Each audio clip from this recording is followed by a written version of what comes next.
जो कि नदी बहुत बड़ा नदी होने के कारण राइट एंगल का वहाँ पर उपयोग किया जाता है मापी में। जहाँ पर हम जरीब नहीं के बराबर चला सकते हैं वहाँ हम राइट एंगल का प्रयोग करते हैं।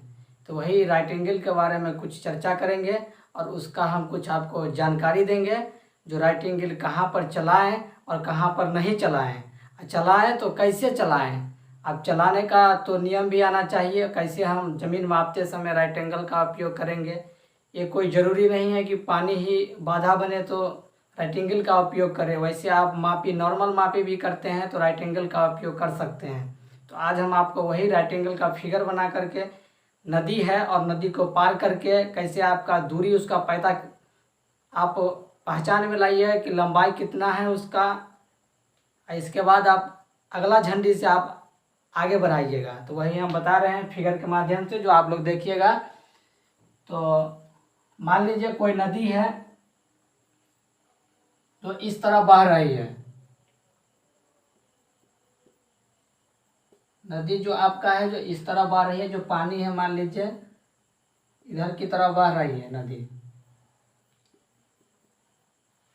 आप नीचे से और से मापते हुए जमीन आ रहे हैं, मान लीजिए कहीं से आप मापना शुरू किए, तो अभी हम मान रहे हैं कि आप नीचे से आप मापना शुरू किए हैं, तो यहाँ पर आ करके आपका इंड पॉइंट हो गया, लेकिन आपका यहाँ पे बहुत बड़ा नदी पकड़ा रहा है।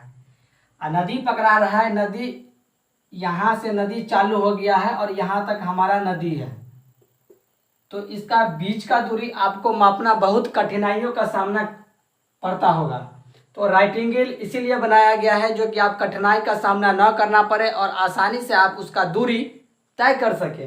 राइट एंगल एक चीज़, राइट एंगल कभी क्षेत्रफल नहीं देता है, राइट एंगल से आप कभी क्षेत्रफल नहीं निकाल सकते हैं। राइट एंगल से सिर्फ आप 90 डिग्री कोण बना करके उसका दूरी तय कर सकते हैं। तो मान लीजिए यहाँ पर के, मान लीजिए ये घर द्वार है किसी का, मान लीजिए यहाँ से आप मापते मापते आए, यहाँ पर आपने इंड कर दिया। तो आपको ये करना है कि मान लीजिए इस पर किसी व्यक्ति को या किसी को, मान लीजिए जो अमीन मापी करता होगा तो उस अमीन को यहाँ पे खड़ा होना है और दूरी कहाँ का तय करना है वो देखना है। यहाँ पर पानी है तो आपको क्या करना है, यहाँ से आप 90 डिग्री कैसे बनाइएगा, तो यहाँ से और यहाँ आपको दूरी तय करना है, आपको दूरी मिला देना है। थोड़ा सा टेढ़ा हो गया है लेकिन टेढ़ा नहीं होगा उसमें। मान लीजिए 90 डिग्री पर यहाँ तक आपको जाना है, तो बीच का दूरी हमको कैसे पता चलेगा, बगैर जरीब चलाए हुए, फीता चलाए हुए पानी में आप नहीं चला सकते हैं। तो वही राइट एंगल के बारे में बताएंगे। यहाँ पर आपको एक झंडी बना देना है, हमने ऐसा झंडी बना दी है, आपको इससे अच्छा झंडी आता होगा बनाने तो बना लीजिएगा। और आपको यहाँ पे जो अमीन अमानत करता होगा उसको जहाँ पर जरीब लाता है और इंड करता है वहाँ पर अमीन को खुद खड़ा होना होगा राइट एंगल को लेकर के, राइट एंगल को लेकर के। और एक झंडी तो आपको यहाँ पर लंब में देना है जैसे जहाँ पर आपका इंड पॉइंट है, और दूसरा झंडी आपको आधार में देना है, लेकिन आधार झंडी आपका कभी फिक्स नहीं रहेगा। ध्यान रखिएगा, आधार झंडी आपका फिक्स नहीं रहेगा। मान लीजिए झंडी आप यहाँ पर दिए, मान लीजिए झंडी आप यहाँ पर दिए, यहाँ से आपको इस तरह देखना है, इस झंडी को, इस झंडी को आपको देखना है। और इस झंडी, ये झंडी और ये झंडी यदि आपको एक समान दिखने लगे तब इसका फिक्स पॉइंट आप बना दीजिएगा।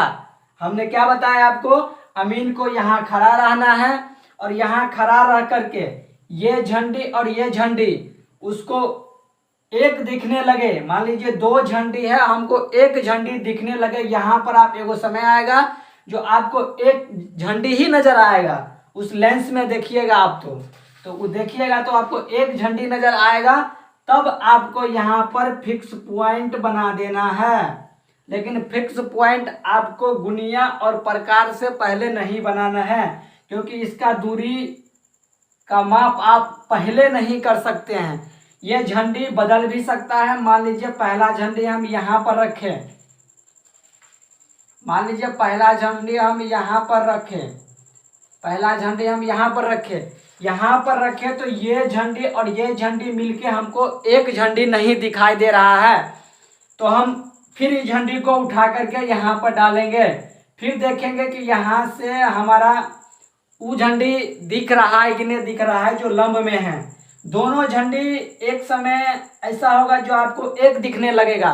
यदि एक झंडी दिखने लगे तो जस्ट आप कोई पटरी का उपयोग कीजिएगा या कोई भी चीज का उपयोग करके सीधा आधार लाइन बना दीजिएगा। आपका आधार लाइन बन गया, आपका ये क्या हो गया, दूसरा झंडी हो गया। फर्स्ट झंडी हमने लंब में डाला, दूसरा झंडी हम आधार में फिक्स कर लिए। अब हमको क्या करना है, यहाँ पर मामला समाप्त नहीं होता है। यहाँ से आपको क्या करना है, यहाँ से आपको इस तरह आगे बढ़ना है और कोई फिक्स पॉइंट से आपको आगे बढ़ना है। तो आपको ये तो फिक्स हो गया है जो कि आधार मेरा ई झंडी और ई झंडी मिला के एक झंडी हमको नजर आ रहा है, तब मेरा ई झंडी फिक्स हो गया। ई झंडी फिक्स होने का तो आगे आप क्या कीजिएगा, थोड़ा सा इसको बढ़ाइएगा। नहीं हो आपको ये थोड़ा सा बढ़ाए तो क्या कर लीजिएगा, आपको तो ये और ये मिल गया तो आप कर्ण तो आसानी से खींच सकते हैं। कर्ण खींच लीजिएगा, कर्ण खींचिएगा। और पहला स्टेप आपको करना क्या है, पहला स्टेप में इसको इस तरह आगे बढ़ना है। आपको आगे बढ़ना है। यदि आपको आगे नहीं भी बढ़ना है तो यहाँ पे एगो झंडी बना दीजिएगा, इसके पीछे एगो फिक्स पॉइंट ले लीजिएगा। आप यहाँ से इस तरह देखिएगा कि ई झंडी और ई झंडी मिला के आपको एक झंडी नजर आए। यहाँ से आप मान लीजिए कोई अमीन मापी कर रहा है तो यहाँ से यहाँ से आप झंडी देखिएगा तो ये झंडी और ये झंडी एक दिखना चाहिए, लेकिन ये झंडी को आपको बदलना नहीं है, लेकिन ये झंडी को आप बदल सकते हैं। तो आप ये झंडी को बदल सकते हैं। तो मान लीजिए आपका झंडी ये यहाँ दिख रहा है, तो आपको क्या करना है, कोई प्रकार या कुछ से आपको ये लंब में चांद बैठा करके एक रंग लंब में आपको ये खींच लेना है, लंब में खींच लेना है। और यहाँ से भी आपको चांद बैठा करके यहाँ से फिर आपको एक पॉइंट देखना है, ये पॉइंट मेरा गड़बड़ तो नहीं है। यहाँ से भी फिर आपको ई झंडी और ई झंडी को मिला करके एक बार देखिए कि हमको ई झंडी को कभी नहीं आपको बदलना है। यदि दोनों झंडी एक रंग नहीं दिख रहा है तो ई झंडी को आप बदल भी सकते हैं, तो ये झंडी को बदल भी सकते हैं। तो आप क्या कीजिएगा, ई झंडी हमको एक रंग दिखाई दिया। कर्ण लाइन देखिए, कर्ण लाइन मिल रहा है कि नहीं मिल रहा है। देखिए आपको इस सीमा में मिल रहा है, इसको ऐसे मिलाइए 90 डिग्री पर। यहाँ से फिर झंडी मिला करके देखिए ई झंडी यदि आपको एक दिखने लगे समझ जाइएगा कि मेरा सही है।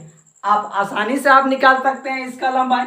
मान लीजिए ये हमारा ए हो गया, बी हो गया, सी हो गया, डी हो गया, ई हो गया। हमने कुछ नाम रख लिया, आपको वाई जेड एक्स वाई जो भी रखना हो रख सकते हैं, कोई दिक्कत नहीं है। तो हमने क्या बताया, ये नदी है, मान लीजिए छोटा सा नदी गंगे नदी है, कोनो नदी मान लीजिए।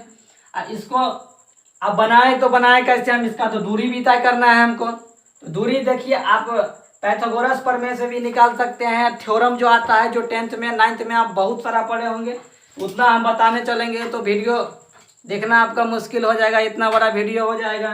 तो आपको क्या करना है, तो हमको आपको यहीं पे बता देते हैं, एकदम शॉर्ट ट्रिक आपको होगा, कोई हार्ड ट्रिक नहीं होगा जो कि आप एक स्टेप में इसको तोड़ सकते हैं। इससे ज़्यादा परेशानी आपको नहीं होगा। देखिएगा बड़ा त्रिभुज बना और छोटा त्रिभुज बना, लेकिन हमको लेना है बड़ा त्रिभुज ए और बी बना। ये हमारा लंब है, बड़ा त्रिभुज हमारा ए और बी बना। यदि हमारा ए और बी बना, यदि हम ए और बी बना, बी और सी है, तो हम ऐसा करेंगे कि ई दूरी तो आप माप नहीं सकते हैं, पानी है। बी और सी तक का दूरी आप क्या कीजिएगा, फीता हो चेन हो किसी से माप लीजिएगा। मान लीजिए हम माप लेते हैं, यहाँ से यहाँ की दूरी कितना हुआ, 100 फीट हुआ। यहाँ से यहाँ तक का दूरी आपका कितना हुआ, 100 फीट हुआ। यहाँ से यहाँ तक का दूरी कितना हुआ आपका, मान लीजिए 50 फीट हुआ, क्योंकि छोटा त्रिभुज है वैसे भी कम होगा। यहाँ से यहाँ तक दूरी तो आप माप सकते हैं ना, मापिए 150 फीट हुआ। यहाँ से यहाँ तक का दूरी हमारा 150 फीट हुआ। अब निकाल ना लीजिए क्या बाकी है इसमें। देखिए हमारा क्या BC है और ये कौन बनता है BC है। अब लिखिए BC। अब क्या लिए हैं, बड़ा त्रिभुज में BC लिए आधार, यहाँ पर भी आधार है।